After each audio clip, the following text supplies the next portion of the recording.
Bonjour, je vais dans cette vidéo corriger l'exercice 8 du TD10.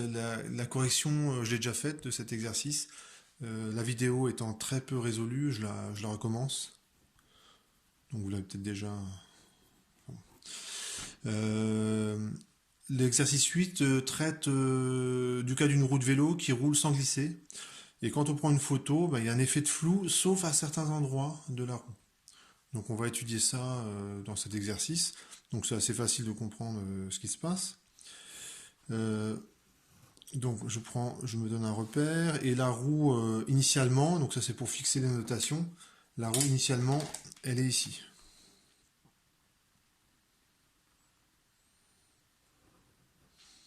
Le centre de la roue il est là.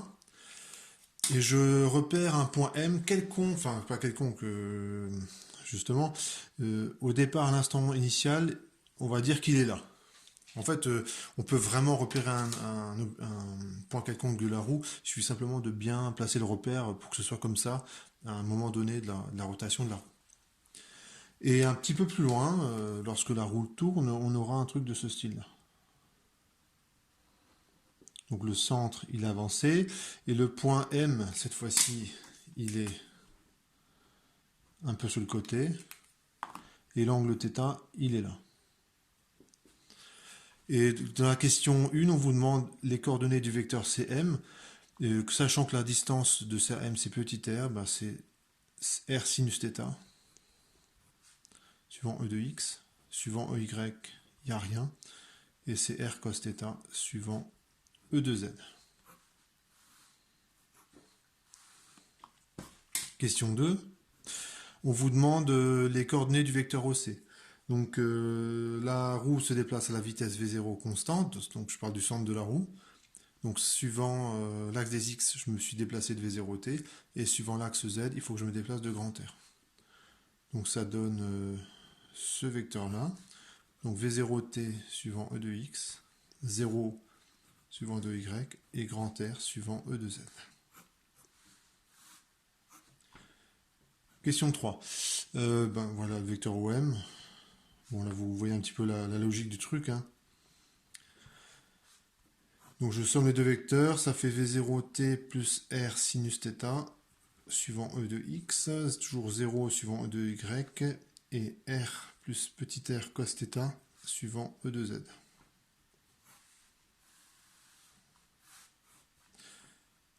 Question 4. On calcule la vitesse. Donc, je vais simplement dériver ce truc-là. Alors, ça donne V0. Quand je dérive sinus θ, ça fait sortir un θ point que je vais appeler dans un instant oméga. Et le cosinus devient sinus. Quand je dérive grand R, ça fait 0. Et quand je dérive le cosinus, ça fait moins petit r θ point sinus θ. Et bien sûr 0 suivant E de y.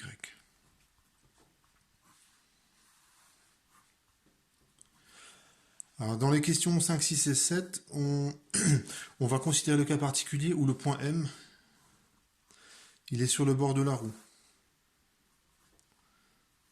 Donc si la roue est comme ceci, je prends un point M qui est sur le bord de la roue et je ne choisis pas n'importe quelle position, c'est lorsque le point M il touche le sol. Donc à partir dans les questions 5, 6 et 7, petit r ça vaut grand R. Hein, donc c'est... Allez, je numérote par avance. Pour ces trois questions, petit r vaut grand R. Et pour quelle valeur grand M touche le sol, eh ben, il suffit de... vous regardez votre schéma, hein, c'est quand θ égale pi. Et ça va être vrai chaque fois que la roue fait un tour. Donc c'est à 2 pi près. Alors, si vous voulez le faire bien comme il faut, vous écrivez que ça vaut 0. Donc c'est quand cosinus θ avec petit r qui vaut grand R, cosinus θ qui vaut moins 1, et vous arrivez à ce résultat. Et j'écris alors l'expression de la vitesse. Donc je reprends cette expression-là, mais je remplace θ par pi. Et donc ça, ici, ça va donner moins 1, là, ça va donner 0. Et j'ai ceci. θ point, c'est oméga. Toujours rien suivant E de Y, et 0 suivant E de Z. Et ce que vous savez, c'est que le point M, lorsqu'il touche le sol, comme il n'y a pas de glissement, sa vitesse, elle vaut 0. Donc on a la relation V0 égale Rθ point égale R oméga si j'appelle oméga égale θ point.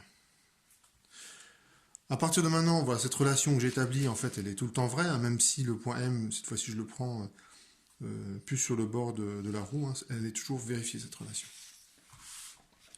Question 8, donc cette fois-ci petit r, on peut reprendre n'importe quelle valeur. Je vais simplement réécrire le vecteur OM.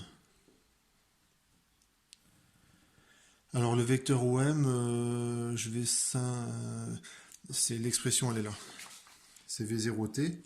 Et je vais remplacer V0 par R oméga. Et quand le oméga fois t, ben, je vais reconnaître θ. Donc ça va donner R oméga t plus R sinus θ. 0 suivant 2y et R plus R cosinus θ.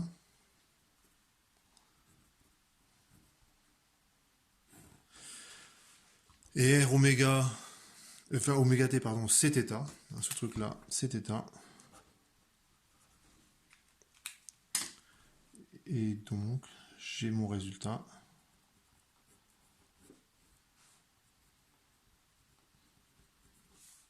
Suivant E de x, E de y, E de z. Donc le vecteur position, il est comme ceci. Le vecteur vitesse, je fais exactement la même démarche. Donc je reprends cette expression et je vais remplacer θ point, c'est-à-dire oméga par V0 sur grand R. Je vais le faire aussi ici. Et tout calcul fait, ça donne V0, 1 plus petit r sur grand R cosinus θ, 0 suivant 2y, moins V0 petit r sur grand R sinus θ. Ça suivant E de x, E de y, E de z. Donc normalement, ça... Oui, c'est ça. Ok. Donc j'ai répondu à la question 9. À la question, les questions suivantes, 10, 11, 12, 13, 14. On va cette fois-ci montrer que le lieu où les points forment, où on a l'impression que le rayon est vu nettement, ça forme un cercle de diamètre moitié de celui de la roue. Alors, lorsqu'un point a une vitesse radiale, il faut montrer la relation R égale moins R cos θ. Donc, ce que je vais écrire, c'est simplement que le produit vectoriel, Cm vectoriel V, ça fait 0. En effet, lorsqu'un produit vectoriel est nul, il y a deux options.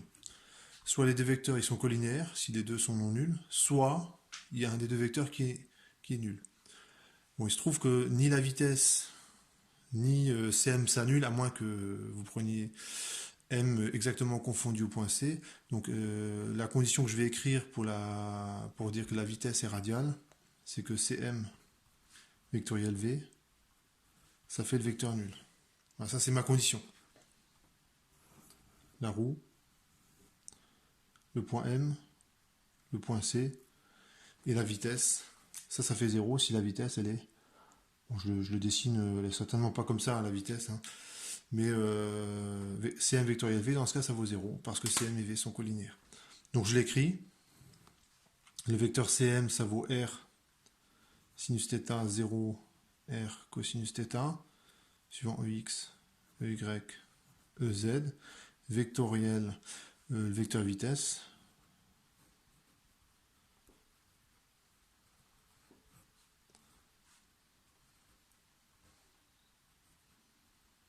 Donc je recopie, hein.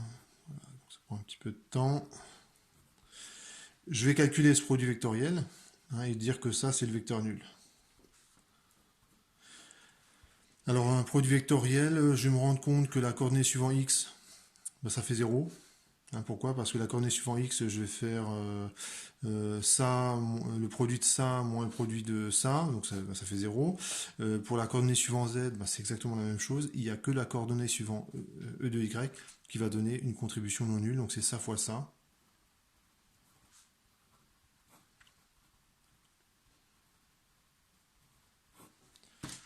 Donc ça, ce terme-là, c'est ce terme-là.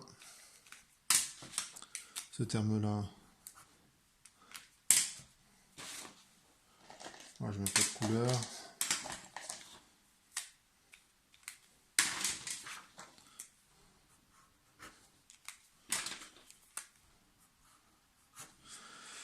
Alors, donc c'est le terme violet fois le terme rouge, moins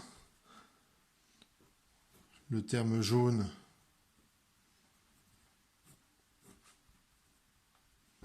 fois le terme cyan, je crois, ou couleur. Et ça fait 0.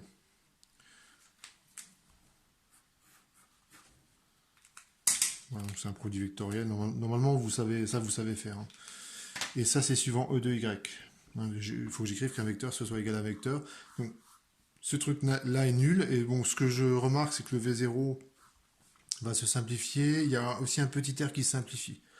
Hein, donc, après simplification. Donc, le petit r, il apparaît sur les deux termes. Donc, je peux le mettre en facteur. Et me rendre compte que ça va se simplifier. Donc finalement, j'ai cosinus θ 1 plus petit r sur le grand R, cosinus θ plus sinus θ. Il apparaît deux fois, petit r sur le grand R, ça vaut 0. Je continue mon calcul, je développe, donc ça fait cosinus θ plus petit r sur le grand R, cosinus carré de θ plus sinus carré θ, donc ça vaut 1, et normalement j'ai mon résultat. Petit r, ça vaut moins grand R, cosinus θ. Donc je vous laisse, bon, il y a peut-être encore une ou deux lignes de calcul de là jusqu'à là, mais c'est pas très difficile. Donc voilà, comme question, il y a un petit peu de calcul dans cette question 10. Question 11. Je réinjecte pour cette condition-là, hein, lorsque la vitesse est radiale, je réinjecte dans l'expression du vecteur Cm. Donc Cm, je vous rappelle, c'est petit r sinus θ, 0 petit r cosinus θ. Donc je remplace, donc ça fait moins r cosinus θ sinus θ, suivant e de x, moins r cos carré θ, suivant e de z.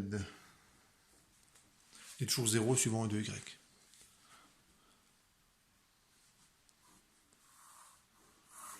Question 12.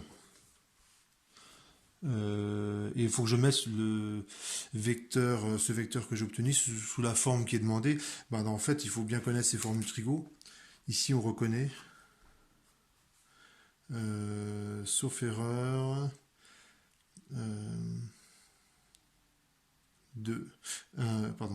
ça fait sinus de θ, et donc il y a un demi.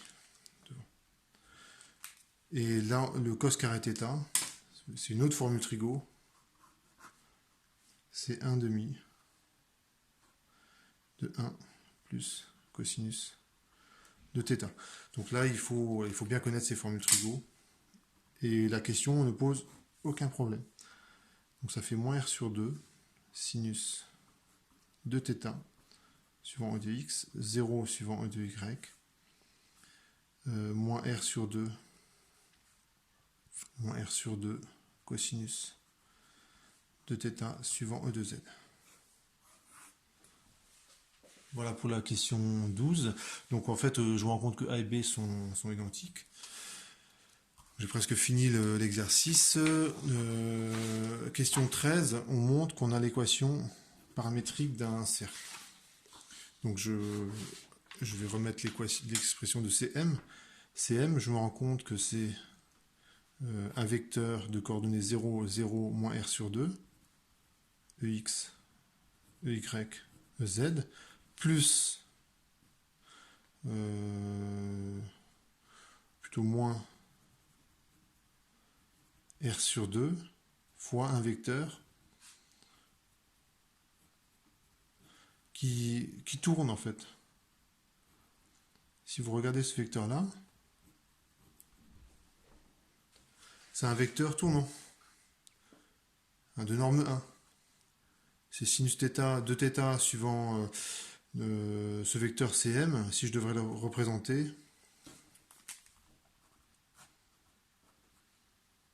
pardon, je l'appelais Cm, mais c'est pas le vecteur Cm. Je l'appelle U.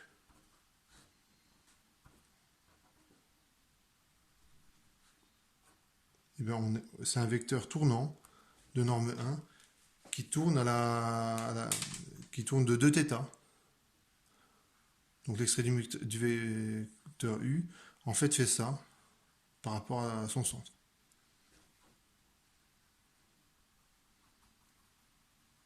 Voilà. Et donc, le vecteur Cm, ce qu'il fait, c'est qu'il décrit, le point M décrit un cercle autour de ce centre-là, de coordonnées moins r sur 2 par rapport au point C. Donc en fait, je montre que c'est effectivement un cercle. Et là, j'ai son expression c'est une équation paramétrique en fonction d'un angle θ.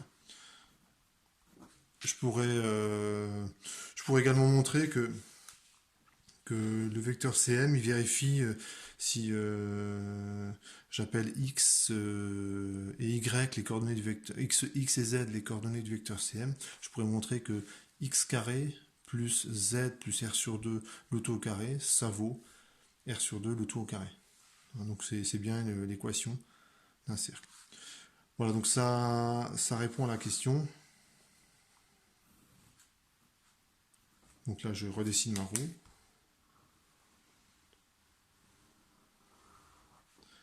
Le point C, il est là. Et l'équation du cercle en question, ben elle est là. C'est bien un cercle de rayon R sur 2, donc il est 2 fois plus petit que la roue. Et le centre du cercle est décalé vers le bas de R sur 2, donc le centre de ce cercle, il est là. Et donc ça répond à la question, et normalement j'ai fini. Voilà, et ce résultat est-il cohérent avec ce qui est représenté sur la figure 1 et 2? Bien sûr que oui. Bon, voilà pour cet exercice.